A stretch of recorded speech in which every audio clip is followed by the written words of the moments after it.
Hi friends, welcome back to our channel Mom Spice Box. இன்றைக்கி பார்க்க போகிற recipe என்ன பார்த்திங்கன்னா பருப்பு பொடி தாங்க. அந்த பருப்பு பொடி பார்த்திங்கன்னா ரைஸ், இட்லி, தோசை, அதாவது ரைஸுக்கும் டிஃபன் ஐட்டமுக்கும் ரெண்டுத்துக்குமே காமனாக யூஸ் பண்ணலாம்.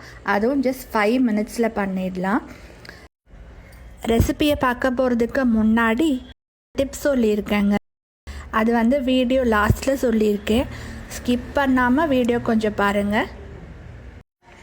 இந்த பருப்பு பொடிக்கு தேவையான பொருட்கள் அப்படின்னு பார்த்திங்கன்னா ஒரு 1/4 முடி போல் தேங்காய் எடுத்திருக்கோம். ஒரு 5லேருந்து 10 காஞ்ச மிளகாய் அவங்க காரத்துக்கு தகுந்த மாதிரி எடுத்துக்கோங்க. 200 கிராம் போல் உடச்ச கடலை, கட்டி பெருங்காயம் கொஞ்சமாக எடுத்துக்கோங்க. ஒரு 10 பல்லு போல் பூண்டு உரித்து வச்சுக்கோங்க. இவ்வளோதான் இதுக்கு தேவையான பொருட்கள். இப்போ எப்படி பண்ணுறதுன்னு பார்க்கலாம். முதல்ல நம்ம தேங்காய் துருவி எடுத்துக்க போகிறோம். நீங்கள் கொப்பரை தேங்காவும் யூஸ் பண்ணிக்கலாம், இல்லை டெசிகேட்டட் கோகோனட் அப்படின்னு ரெடிமேடாக கிடைக்குது, அதுவும் யூஸ் பண்ணிக்கலாம். பச்சை தேங்காவை எடுத்தோம் மட்டும் நம்ம ட்ரை ரோஸ்ட் பண்ணி எடுத்துக்க போகிறோம். இப்போ தேங்காய் துருவியாச்சு. நெக்ஸ்ட்டு எல்லாமே ட்ரை ரோஸ்ட் பண்ணிடலாம். ஒரு கடாய் வச்சுக்கோங்க. ஒரே ஒரு ஸ்பூன் போதும். எண்ணெய் ஊற்றிக்கலாம். எண்ணெய் காஞ்சதுமே கட்டி பெருங்காயம் நம்ம வறுத்து எடுத்துக்க போகிறோம். கட்டி பெருங்காயம் போட்டால் டேஸ்ட்டு நல்லாயிருக்கும். இல்லாத பட்சத்தில் பவுடரும் நீங்கள் யூஸ் பண்ணிக்கலாம். இப்போ காஞ்ச மிளகாவும் சும்மா அந்த மாய்ஸ்சர் போகிறதுக்காக மட்டும்தான் நம்ம வதக்கி எடுத்துக்கிறோம். ஏன்னா இது பார்த்திங்கன்னா எப்படியும் ஒரு மாதத்துக்கு மேலே நம்ம யூஸ் பண்ணிக்கலாம். நெக்ஸ்ட்டு நம்ம உடச்ச கடலையும் ட்ரை ரோஸ்ட் பண்ணிக்கலாம். ரொம்ப வேண்டாம், கொஞ்சமாக போதும். முடிஞ்ச வரைக்கும் இரும்பு கடாய் யூஸ் பண்ண ட்ரை பண்ணுங்க. ஏன்னா இரும்பு கடாய் நம்ம எவ்வளோ யூஸ் பண்ணுமோ அதில் அயன் கண்டென்ட்டு நமக்கு உடம்புக்கு நல்லாவே சேரும். நெக்ஸ்ட்டு துருவின தேங்காய், அதுவும் இந்த மாய்ஸ்சர் போகிற வரைக்கும் நல்லா ரோஸ்ட் பண்ணி எடுத்துக்கோங்க. உங்களுக்கு கொப்பரையாக இருந்தால் நீங்கள் ரோஸ்ட் பண்ண தேவையில்லை. டெசிகேட்டட் கோகோனட் இருந்தாலும் உங்களுக்கு ரோஸ்ட் பண்ண தேவையில்லை.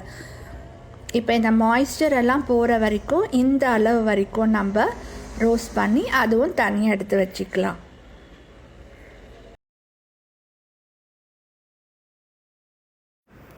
ஒரு மிக்ஸி ஜார் எடுத்துக்கோங்க.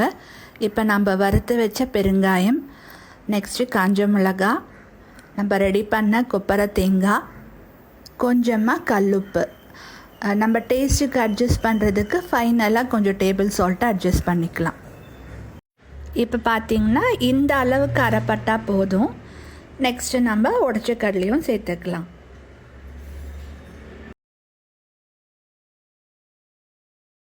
இதில் உடச்ச கடலை எல்லாம் போட்டுட்டு லாஸ்ட்டாக தாங்க பூண்டு போடணும். பூண்டு ஃபஸ்ட்டே நம்ம போட்டோம் அப்படின்னா இந்த மிக்ஸி ஜாரில் அப்படியே ஒட்டிடும். பார்த்திங்கன்னா இந்த கன்சிஸ்டன்சிக்கு நம்ம பருப்பு பொடி பண்ணால் போதும். இப்போ லாஸ்ட்டாக நம்ம சேர்க்க போகிறது பூண்டு.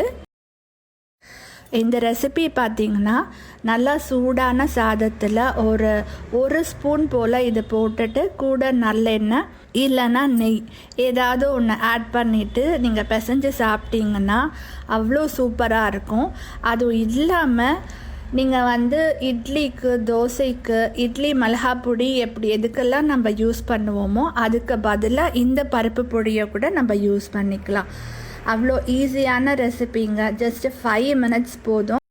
இன்றைக்கி டிப்ஸு பார்த்திங்கன்னா ஒரு 3 விஷயத்துக்கு நம்ம உடச்ச கடலை யூஸ் பண்ணிக்கலாம். ஃபஸ்ட்டு பார்த்திங்கன்னா கருவளையம்க்கு நீங்கள் மிக்சியில் ஒரு 50 கிராம் போல் அரைச்சி எடுத்துக்கோங்க, நல்லா ஃபைன் பவுடராக. உங்களுக்கு எப்போ தேவையோ ஒரு 2 டேபிள் ஸ்பூன் எடுத்து அதோட 2 சிட்டிகை மஞ்சள் போட்டுட்டு அதோட கொஞ்சம் பச்சை பால், காய்ச்சாத பால், 3த்தையும் கலந்துட்டு நைட்டு உங்களுக்கு கண்ணு கீழே அப்ளை பண்ணிட்டு தூங்கிடுங்க. உங்களுக்கு எவ்வளோ டார்க் சர்க்கிள் இருந்தாலும் சரி, அது ஃபஸ்ட்டு அட்டம்ப்ட்லேயே உங்களுக்கு 50% கம்மியாகிடும். இது ஒரு டிப்பு. இதே நீங்கள் ஃபேஸ்க்கும் அப்ளை பண்ணிக்கலாம். உங்களுக்கு ஃபேஸ் நல்லா இன்ஸ்டண்ட்டாக க்ளோ கொடுக்கும். நெக்ஸ்ட்டு பார்த்திங்கன்னா, இப்போ லேடீஸ்க்கு வந்துட்டு ஹெவி ப்ளீடிங் ஆகும் இல்லைங்களா? அப்போ வந்துட்டு ஓரளவுக்கு கண்ட்ரோல் பண்ணதுக்கு ஒரு கை ஃபுல்லாக நீங்கள் உடச்சக்கடலை எடுத்து சாப்பிட்டீங்க அப்படின்னா, ஒரு 3 to 4 hours கேப் விட்டுட்டு ஒரு கை ஃபுல்லாக உடச்சக்கடலை நீங்கள் ஒரு 2-3 வாட்டி சாப்பிட்டீங்கன்னா உங்களுக்கு ப்ளீடிங் ஹெவி ஃப்ளோன்றது ஓரளவுக்கு கண்ட்ரோல் பண்ணிக்கலாம். உங்களுக்கு பீரியட்ஸு கொஞ்சம் தள்ளி போகணுன்னா ஆப்வியஸாக நம்ம வந்து டேப்லெட்ஸ் ப்ரிஃபர் பண்ணுவோம் இல்லைங்களா? ஸோ அதை அவாய்ட் பண்ணுறதுக்காக இப்போ ஃபார் எக்ஸாம்பிள் உங்களுக்கு வந்து 10th பீரியட்ஸ் டேட் அப்படின்னா நீங்கள் 9th வந்து காலையில் ஒரு கை ஃபுல்லாக ஒரு ஒற்றைக்கடலை சாப்பிடணும், சரிங்களா? நெக்ஸ்ட் டே அதே மாதிரி எந்த டைம் நீங்கள் உடச்சக்கடலை சாப்பிட்டீங்களோ அதே டைமுக்கு நெக்ஸ்ட் டே மார்னிங்கும் நீங்கள் ஹேண்ட் ஃபுல்லாக சாப்பிட்ணும். நியர்லி ஒரு 100 grams அது சாப்பிட்ணுங்க, அட் ஏ டைம் சாப்பிட்ணும். இந்த மாதிரி சாப்பிட்டோன்னா நம்ம பீரியட்ஸ் வந்து டேப்லெட்ஸ் போடாமையே எத்தனை நாள் வேணால் நம்ம தள்ளி போட்டுக்கலாம். இந்த வீடியோ உங்களுக்கு பிடிச்சிருந்தா லைக் பண்ணுங்கள், ஷேர் பண்ணுங்கள், கமெண்ட் பண்ணுங்கள், சப்ஸ்கிரைப் பண்ணுங்கள். தேங்க்ஸ் ஃபார் வாட்சிங்.